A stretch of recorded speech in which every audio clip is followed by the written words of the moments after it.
Alright, and welcome to another battle report from the Bearcrofer. This is again Warriors of Chaos versus Skaven this time, and we are playing Battleline 2000 points. The Warriors of Chaos army list, the Iron Legion theme still going on. I have Titan the Forge Lord, his now Mark of Slaanesh, level 4, with Lore of Slaanesh. I like that a lot last time, found it more usable. He's still got Unholy Strike, Talisman's Preservation, Enchanted Shield, Sword of Striking, Dispel Scroll, and Iris Kernel Icon for that, also close combat potential.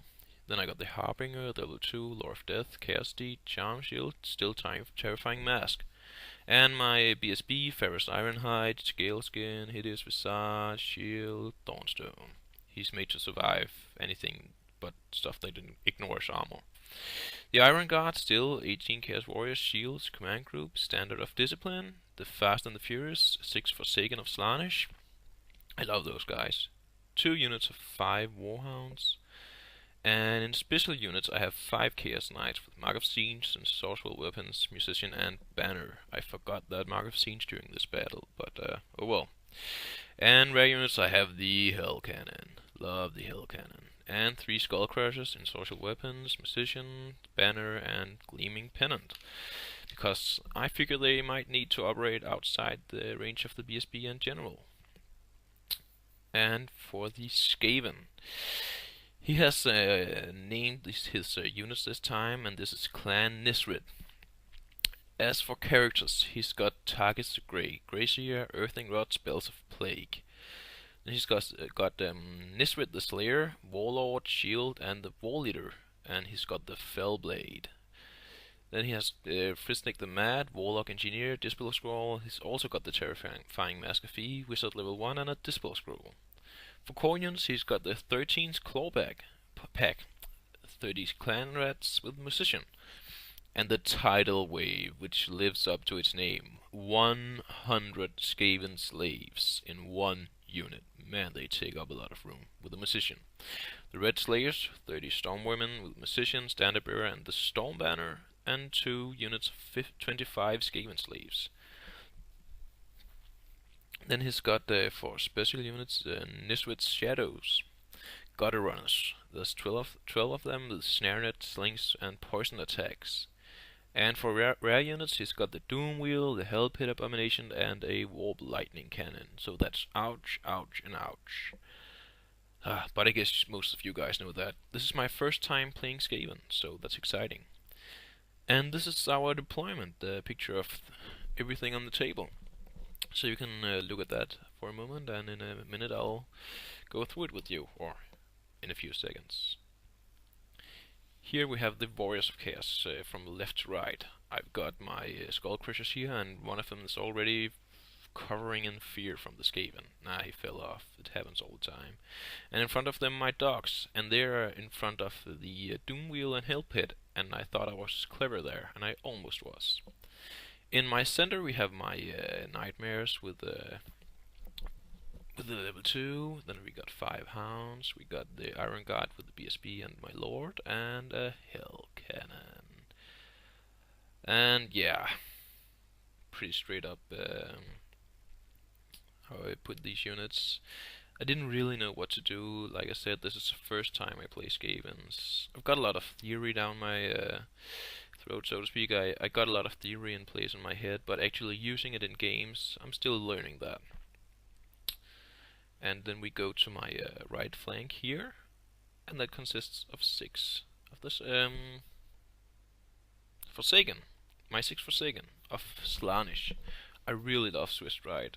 I just love being sure that they make it to combat. And in front of my right flank is his left flank. He's got the 25 slaves there, the cannon, and he's got his 30 Stormwomen. And right next to them, also kind of like in the center, are coming here. I'm waiting. There they are. His 30 Clan Rats with the level 4, and no, he's not on that big base because my opponent claims he's using that big base, but the model only fits on a big base. So he told me exactly where the model was, because we know this is 4 different bases in reality. And he's on the far left for us, from this point of view. And the tidal wave. That's a lot of rats. And this is his left flank. The the Hellpit Abomination, 25 more slaves to soak up some shots from the Doom Wheel and the Doom Wheel. And I thought I was clever putting my Skull Crushers over there, because I deployed them after he deployed his Doom Wheel. So I used my dogs to take the shots. That was a theory, and then I could charge after that when they would eventually get there. Skaven magic was 1, 4, 2, and a 5, and he took the dreaded 13s, obviously, as well. And his warlock got the lightning spell. And I got 1, 2, 5, and 6 from Law of Slaanesh with my level 4, and you can close up and take a view if you want to. And from Lore of Death I got number 0. I ended up getting number 5 and number 0 for leadership tests. And this is Skaven turn 1. The Doom Wheel just goes crazy and like moves 17 inches up, 17 out of 18 max. And his Skaven slaves follows up as fast as they can, and his Hellpit Abomination takes it a bit more relaxed pace. And over here he moves like this. And I'm sure he has his reasons for doing that. It worked out pretty well for him, well, overall, so. And in this turn I already burned a Dispel Scroll, because he gets off the dreaded 13s on my infantry unit with my Lord and BSB, and I'm like, no way. The Hill Cannon his cannon takes aim, and it actually shoots down a Skull Crusher. Well, actually, no surprise there. And the warriors just move up slightly, because for some reason I'm not afraid of him casting dreaded 13s. I've got way too little respect for that. So that's what I do in this game, and I move up like this. And I get Phantasmagoria off on his unit of Stormwormen with the Nisrid inside it, and I acquisitions the Warp Lightning Cannon. And that's good. That's one less turn of shooting. So it's nice. Skaven turn 2. And well, let's see what he does here. Yeah, he does this. His Doom Wheel continues to just move up really fast, and well, everything else move up like you see it here. And this is the left side of the board, my right, his left, and he gets his units into these positions. And the Warlock Engineer Warp Lightning the Hounds, and the Hounds didn't like that, so nope, they flee right through my unit of warriors, and everything else didn't care. And you see my rolls there for the panic test, and I brought the Banner of Discipline because I said no, I really want Leadership 9, despite I got rerolls, and I'm glad I did that. I mean, my warriors might have been off the table, or more likely just very close to it, and having to spend turns turning around and then moving backwards. Leadership 9 for win. And then he get the dreaded 13th off in as follow-up in his magic phase, and he rolls 8 on 4d6. Whew.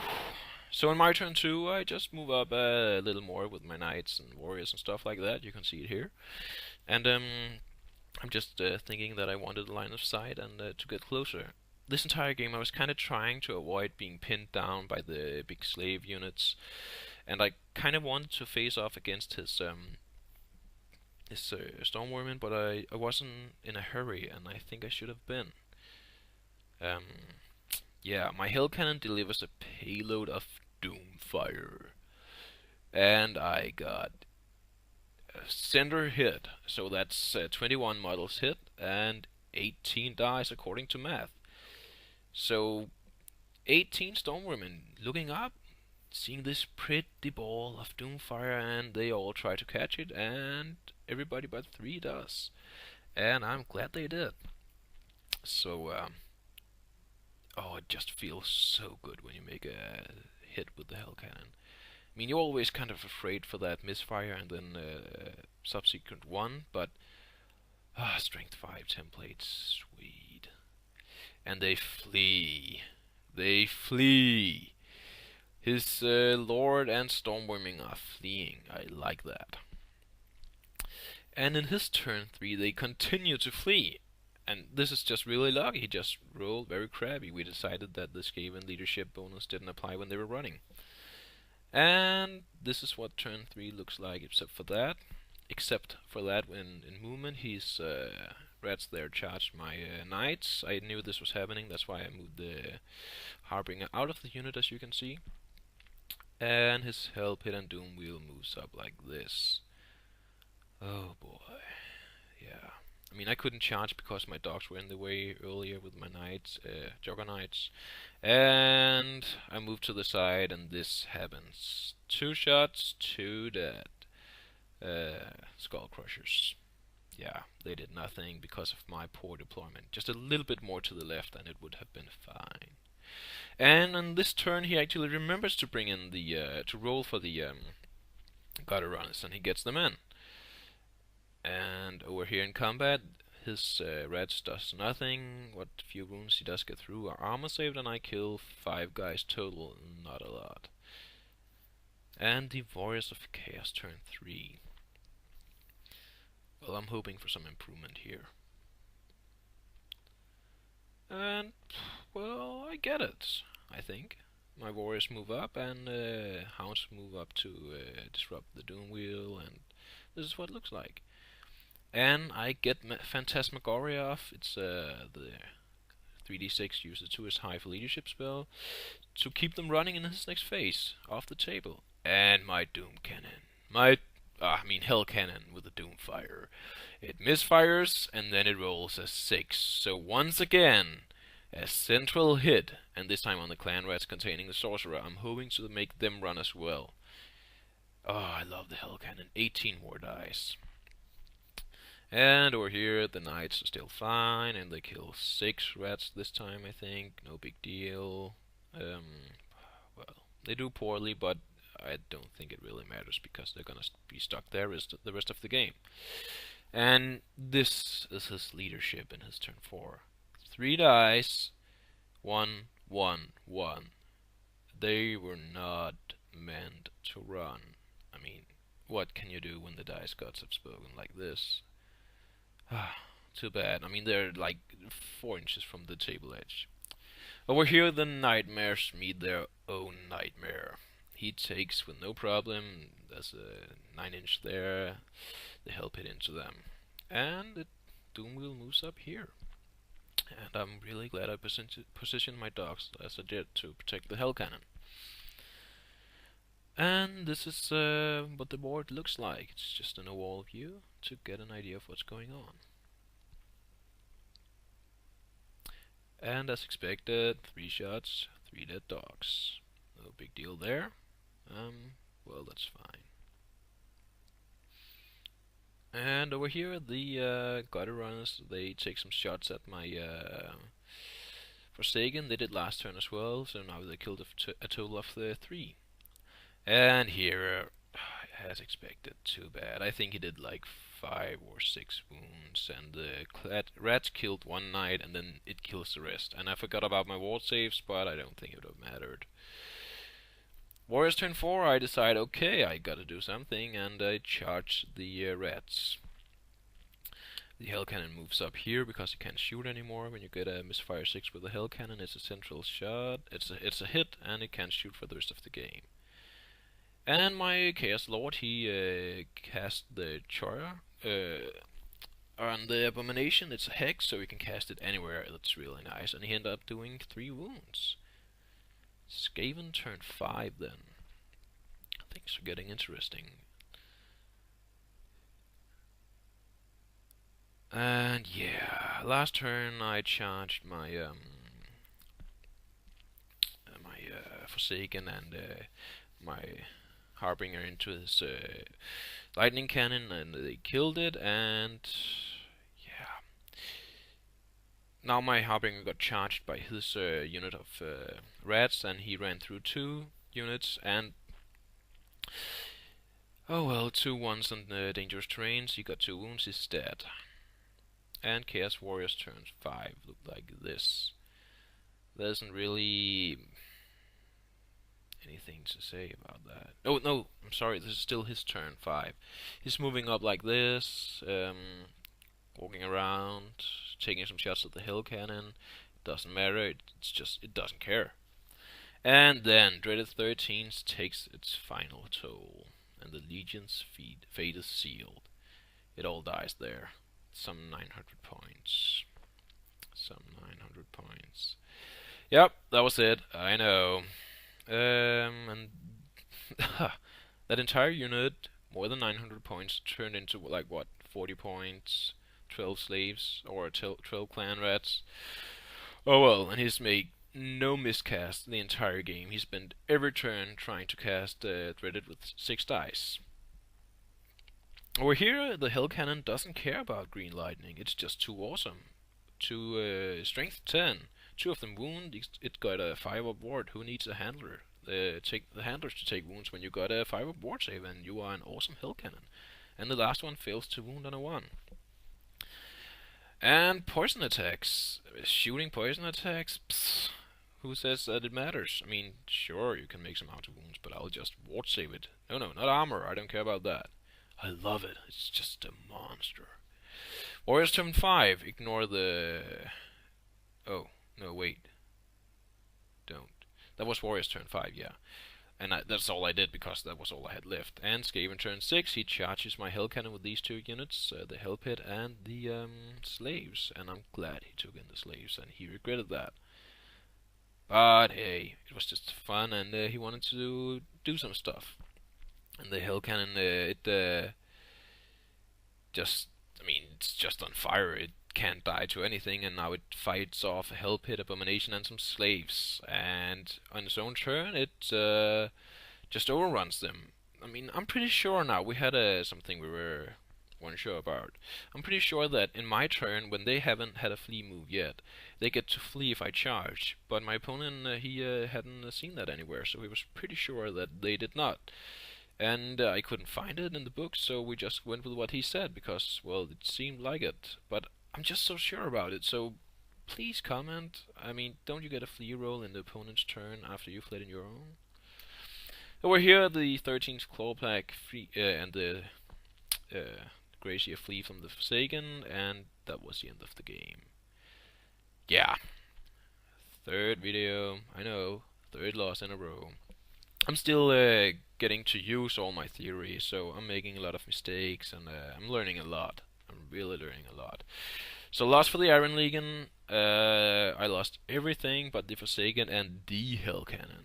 Clan Nisrid lost a Hellpit Abomination, 25 slaves, and 18 clan rats and 18 stormvermin. And I was, like I said, way too careful. I should just have moved up, and I didn't respect the Dreaded 13s enough at all. I should just have marched them up and faced the stormvermin. And that my unit champion challenged the warlord. He had the super sword of death, and then my warriors and characters slaughtered the unit. I mean, it still wouldn't have stopped the spell, but I would have gotten something out of them. And not being able to charge with my skull crushers because I positioned them badly behind the docks, it cost me the unit. Deployment, just learn it. And 100 bodies with leadership 10. Wow, ouch! It's just really hard to get around them within my list. Triple ones on the rally test, just bad luck. I mean, I should have had that unit, but the dice gods didn't want me to. And well, just everything else as you see it here then. I love the Hell Cannon. It just took so much pain and it didn't care. And I had some bad luck, but I would have lost no matter what because I had some poor tactics and poor deployment. But it was a great game. I hate to lose, but there were some good moments. and I just still they make it worth it. I mean, the Hellcan is just awesome. Feel free to give some advice in the comments if you have some, or the rules question. And the next battle report will be a 2500 list with the treason and double hell cannons. So yeah, that was it. Thanks for watching, and please, if you have the answer to that question and what page in the rulebook do we have that answer from, I would like to have it. And yeah, I'll be back eventually when I get time to making the next battle report. I got all the pictures ready. I just need to organize them and find time in between, well, real life.